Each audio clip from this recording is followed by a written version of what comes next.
चुनाव से पहले, और ये शगल हो गया है, ये लंबी फेहरिस्त है, मैं उसको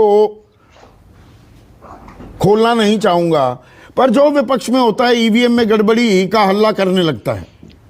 सत्ता पक्ष में आते ही सबको लगता है कि चुनाव आयोग बिल्कुल निष्पक्ष है, ईवीएम है कि नहीं हो सकती। संदीप चौधरी जी, आपने देखा भारतीय जनता पार्टी के हमारे साथी मित्र शलभ मणि त्रिपाठी जी ने एक बार भी नहीं कहा कि निष्पक्ष जांच होनी चाहिए। यह अपराध बोध है उनका, इस सिरे से उस सिरे तक सब शरीक जुर्म है। क्या चुनाव आयोग, कौन होते हैं चुनाव आयोग? निर्वाचन अधिकारी, डीएम, वही आईएएस ऑफिसर होते हैं जो उसी राज्य सरकार के अधीन काम करते हैं।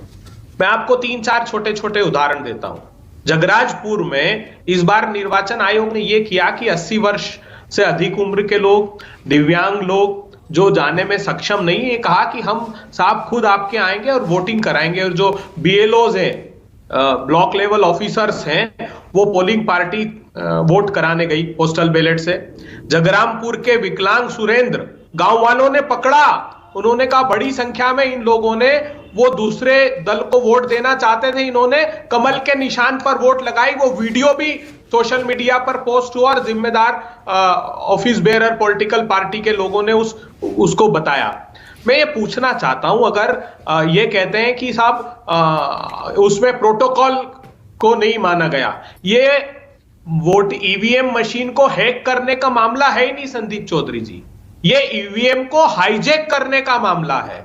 ये ईवीएम हाईजैक करके बदलने की कोशिश करते हैं। मैं बिहार में 1 महीना था चुनाव के दौरान, आप हतप्रभ रह जाएंगे। हमने प्रामाणिक आरोप लगाए, 119 सीटें हमारे गठबंधन की घोषित करने के बाद जिन प्रत्याशियों का अनाउंसमेंट कर दिया कि आप 547 वोट से जीत गए, आप 200 वोट से जीत गए, आप 250 वोट से जीत गए, उनको सर्टिफिकेट। अबे दुबे, एग्जैक्टली माय पॉइंट। मुझे ये बताइए, इक्का दुक्का वाकया होते हैं, मैं ये नहीं कह रहा हूं कि 100% बिना किसी गड़बड़ी, बिना किसी चूक, बिना किसी लापरवाही के चुनाव हो जाएंगे या होते रहे हैं, होती हैं दिक्कतें, पर इक्का दुक्का वाकया को लेकर जी लोकतंत्र का ये आखिरी चुनाव है, संदीप ये कितना जायज है?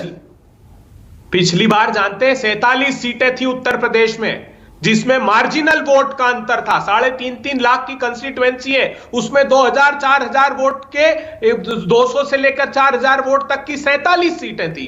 अब मुझे बताइए, ये बिल्कुल प्रामाणिक आरोप है, मैं गवाह हूं इस बात का।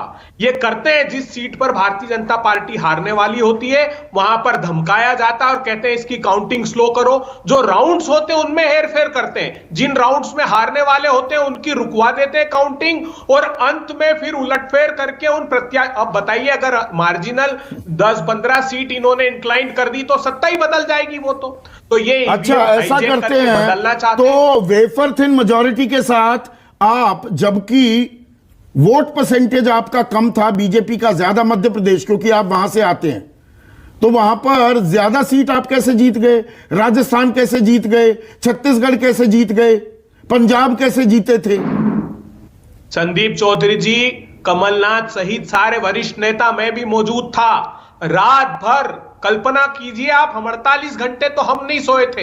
एक एक जिलाधिकारी को फोन लगाकर कि अगर गड़बड़ी, हमको सूचना थी क्योंकि मोडस ऑपरेंडी सेम है। वो आपकी जिम्मेदारी है, आपका काम है, और निगरानी रखिए, वो आपका हक भी है। मैं वही तो पूछ रहा हूं, चौधरी जी, उसमें पूरी व्यवस्था को धता करार देना कितना जायज है?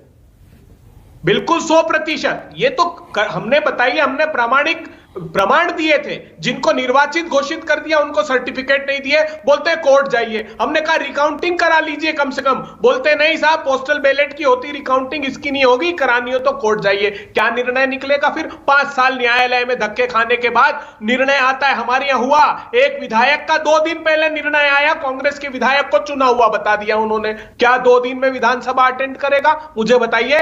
तो ये सीधा सीधा लूट तंत्र है इन लोगों का। एक बार तो भारतीय जनता पार्टी के प्रवक्ता कहते हैं कि निष्पक्ष जांच होनी चाहिए, नहीं कह सकते। शलभ रिस्पॉन्ड कीजिए, मतलब 1 मिनट अब शलभ की बारी। अबे दुबे, शलभ भाई, संवैधानिक संस्था है ना चुनाव आयोग, आप सब राजनीतिक दल हो, हर कोई चाहेगा निष्पक्ष चुनाव हो, तो जो सवाल अबे दुबे आपसे पूछ रहे हैं निष्पक्ष जांच की